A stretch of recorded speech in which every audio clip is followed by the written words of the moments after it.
I thought it was weird that when Eddie Murphy got out of jail, he'd been in jail for 2.5 years, but acted like he'd been in jail for 20.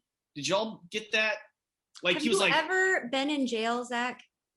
Well, but I mean, he was like, "Oh, well, this style was in style when I was out," and it's like, bro, you've only been in jail for 2.5 years. Yeah. I just thought that was strange. He's like, I don't understand this technology anymore. Is this a typewriter? How does that work? Point. Goodness. I would have liked that if they would have pushed that even more. I didn't think about that until you just brought it up. That is actually very funny. Well, how about the fact that they were supposed to have $500,000? That was the amount of money that was in the trunk of the car.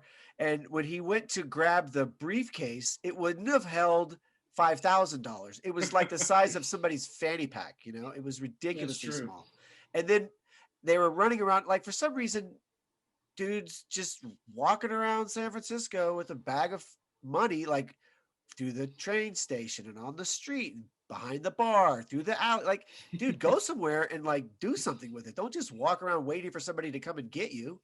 And then they opened it up at one point and it was only half full. There's supposed to be $500,000. You know how big a stack of money that would be? Because that was my point. When Steve brought this up during the film, I was like, no.